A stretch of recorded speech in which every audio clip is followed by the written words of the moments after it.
আবু হুরায়রা একটি নাম, একটি ব্যক্তিত্ব, একজন সাহাবা, যাকে ভিত্তি করে সুন্নি হাদিস সংগ্রহ গড়ে উঠেছে।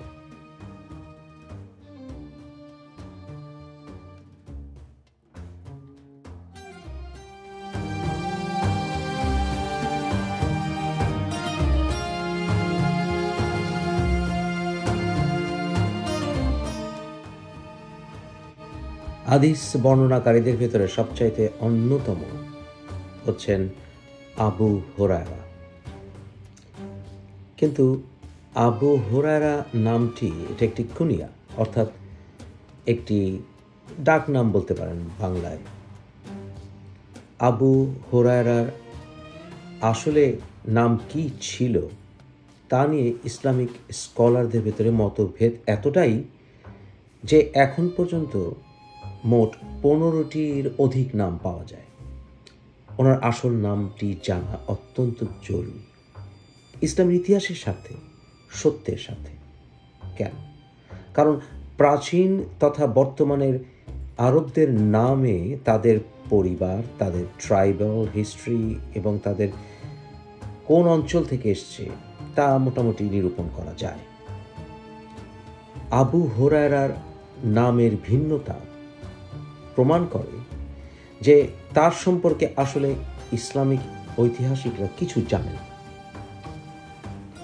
বলা হয় যে হযরত মুহাম্মদের জীবদ্দশায়, ওনার মৃত্যুর কয়েক বছর আগে, আবু হুরায়রা, যে ছিল অত্যন্ত দরিদ্র, খালি পায়ে মসজিদে নববীতে ফ্রি খাবারের জন্য এসেছিল।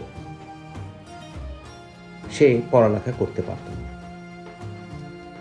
তারপর সে ইসলাম ধর্ম গ্রহণ করে, মুসলমান হয়, নবীর ফুড ফরমাইশ খাটত এবং সকল ইসলামিক স্কলারদের মতে উনি 7ম ক্যাটাগরির একজন সাহাবা। কিন্তু উনি ছিলেন নবীর সাথে মোটামুটি 3 বছরেরও কম সময়। উনি কোনো গুরুত্বপূর্ণ যুদ্ধেও অংশগ্রহণ করেননি। গুরুত্বপূর্ণ যুদ্ধে অংশগ্রহণ করাটা আসলে ইসলামের প্রতি তার ডেডিকেশন প্রমাণিত হয়, কিন্তু এছাড়াও ওনার সততা প্রশ্নবিদ্ধ। কারণ হযরত ওমর ওনাকে একবার চাপকাতে চেয়েছিলেন অসততার জন্য, এরকম দাবিও আছে। কিন্তু আজকের আলোচ্য বিষয় হচ্ছে যে মূলত আবু হুরায়রা আসলেই কি ওনার অস্তিত্ব ছিল?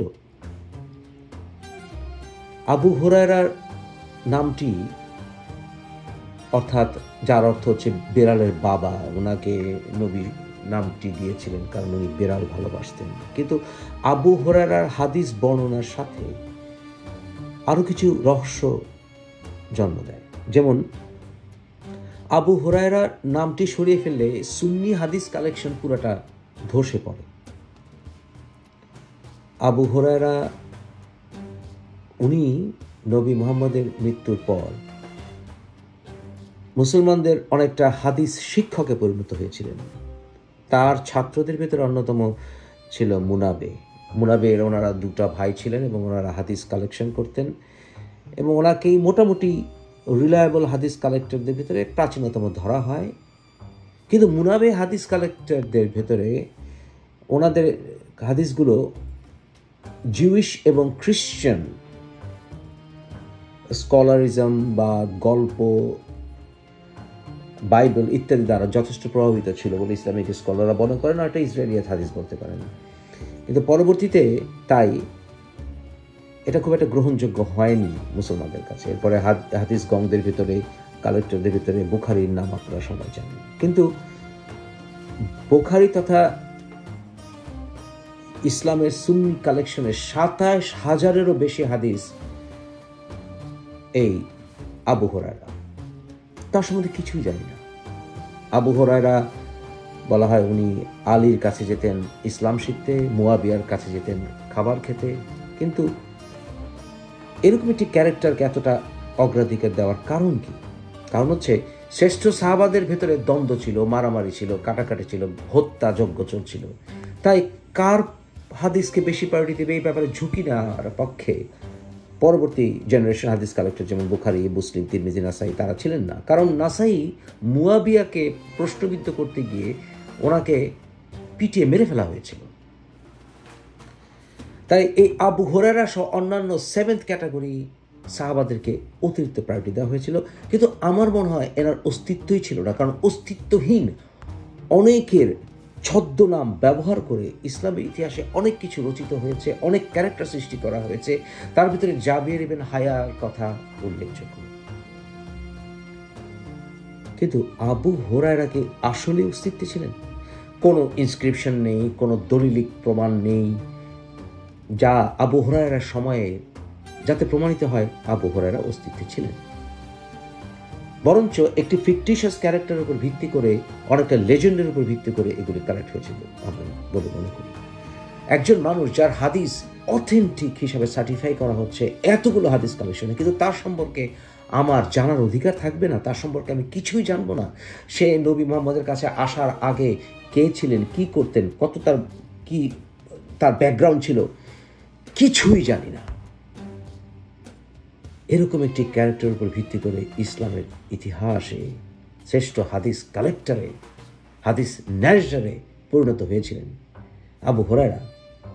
তার বর্ণিত হাদিসকে এতটা গুরুত্ব দেওয়া হবে তার কোনো অর্থই আমি খুঁজে পাই না। এমনকি আবু হুরায়রা হাদিসেও তার ছাত্র মুনাবের মতোই প্রচুর ইহুদি এবং খ্রিস্টান থিওক্রেসির প্রভাব লক্ষ্য করা যায়। ঠিক যেমন উদাহরণস্বরূপ কোরআনে কোথাও নেই যে আদমের পাঁজর থেকে তার স্ত্রীকে তৈরি করা হয়েছিল, কিন্তু আবু হুরায়রা হাদিসে তার সমর্থক হাদিস খুঁজে পায়।